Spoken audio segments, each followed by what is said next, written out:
ওদের ছেলেটা কমলদের বউ না?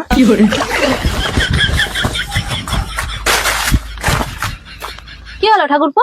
কালটাতে তোমার কতবার ফোন করছিলাম, ফোন করে সুইচ অফ বলছিল। আর বলনি ঠাকুরপো, আমার ফোনটা হ্যাং হয়ে যাচ্ছে, করে সুইচ অফ করে রেখে দিয়েছি। দাদা তো বোম্বেতে গেলে একটা ফোন কিনতে পারলো না। ঠিক আছে, আজকেই যে বলছি। ঠিক আছে, আমি এসছি।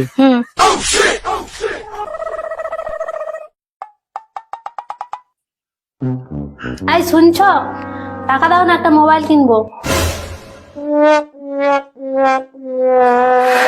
আগের মোবাইলে হ্যাং হয়ে যাচ্ছে, একটা নতুন মোবাইল কিনবো, টাকা দাও। টাকা নেই আমার কাছে, ওই মোবাইলটাই চালাও।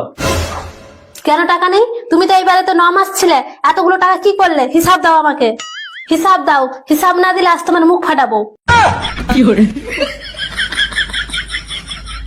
হিসাব বলো। বলছি থামো। এবারে যে 9 মাস ছিলাম, 9 মাসে কি আর 9 মাসে ফুল কাজ করেছি? 9 মাসে 5 মাস কাজ করেছি ফুল, বাকি 4 মাস বসেছিলাম। ঠিক আছে, 4 মাস নয় তো বাদ দিলাম, 5 মাস তো কাজ করেছিলে, 5 মাসের হিসাব দাও। ওই তো 5 মাস কাজ করেছিলাম, 5 মাসে 20,000 টাকা করে হয়েছিল, 1 লাখ টাকা। 1 লাখ টাকার মধ্যে আবার প্রত্যেক মাসে তোমাকে তো আমি 5,000 টাকা করে পাঠাতাম। ঠিক আছে, আমি 5 মাসে 5 5 25 মানে 30,000 টাকা ধরলাম, বাকি 70,000 টাকা কি করলে? 70,000-এর মধ্যে আমার কি আর হাত খরচা নেই? প্রত্যেক মাসে মোবাইল রিচার্জ, তারপরে আবার নাস্তা খরচা আছে আমার। হারামজাদা, আমাকে বোকা পেয়ে গেছো? নাস্তা খরচা দিতে আমার মালিক দেয়।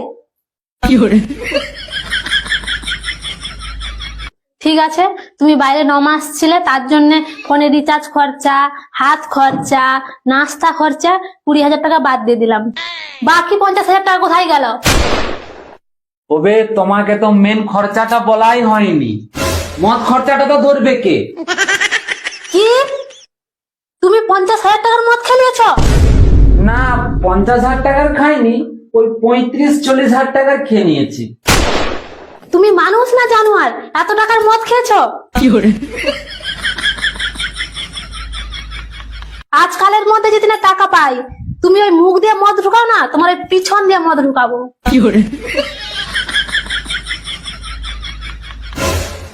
এই বউটাকে রাখতে গেলে না আমার স্বপ্ন পূরণ করতে হবে। শালা, তোমার থেকে আমার কত ভালো ভালো ঘর থেকে সম্বন্ধ এসেছিল, আমি না করে দিয়েছি। যখন তুমি দেখতে এসেছিলে তখন তুমি কি বলছিলে? আমার সোনার দোকান আছে। তারপর তুমি একটু চিকনা পাড়াও ছিলে। এটা আমিও মানি, দেখতে চিকনা ছিলাম। শালা, এখন তো দেখতে পাচ্ছি তুমি মাতাল, গাঁজাখোর, সোনার কারিগর।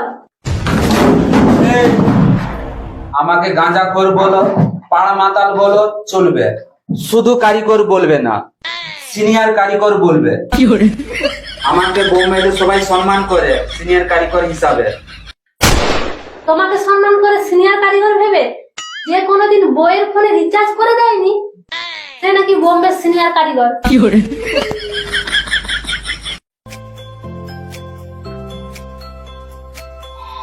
দেখি কে ফোন করেছে, দেখি কে ফোন করেছে। এটা রতন ভাইয়ের বইয়ের নাম্বার না? তোমাকে ফোন করেছে কেন? ফোন তুলো, লাউড স্পিকারে দাও। হ্যালো, ওই বাইরে থেকে যে শাড়িটা এনে দিয়েছিলে না, সবার খুব ভালো লেগেছে। সবাই জিজ্ঞাসা করছে কোথায় কিনেছু, কোন দোকানে কিনেছু। আমি কিন্তু এখনো কিছু বলিনি। বাবু সোনা, শোনো না, আজকে না আমার ফোনে রিচার্জ শেষ হয়ে যাবে, প্লিজ তুমি রিচার্জ করে দিও, না হলে তোমার সাথে কথা বলতে পারবো না। তুমি কিছু বলছো না কেন? তোমার পাশে কি বউ আছে? ঠিক আছে ঠিক আছে, রেখে দিচ্ছি তাহলে। ইস শালা, মিয়া ফোন করার সময় পেলনি, শালা এর জন্য আজকে আমাকে মরাবে। তাই তোমার কাছে টাকা থাকেনি না? লোকের বউয়ের ফোনে রিচার্জ করে দেওয়া, লোকের বউকে শাড়ি কিনে দেওয়া। গেট বন্ধ করছো কেন? গেটটা বন্ধ করে দেই, রোমান্স করব। তুমি তো বোম্বে সিনিয়র কারিগর, কেউ যদি দেখে ফেলে এখন তোমার মান সম্মানের ব্যাপার। একদম একদম। তাই দরজাটা লাগিয়ে দিচ্ছি। তাড়াতাড়ি বন্ধ করো।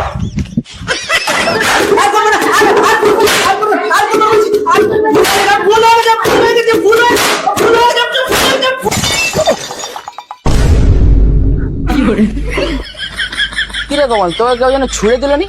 না না, কে ছুড়বে আমাকে? ব্যায়াম করছে। বোম্বে সিনিয়র কারিগরকে কে ছুড়বে বল দেখি? কারো সাহস আছে? ব্যায়াম করছে বলেই তো বডিটা দেখছিস তো, ফিটনেসটা কেমন আছে? না, আমি ভাবলাম তোকে তোর বউ মেরে ফিকে দিয়েছে। শালা বোকার চোদা, বুঝতেই যখন পারছো তো জিজ্ঞাসা করছো কেন? তোর সাথে দরকার ছিল। দরকার আছে আমার সাথে? চ তাহলে মাচায় যেয়ে কথা হবে।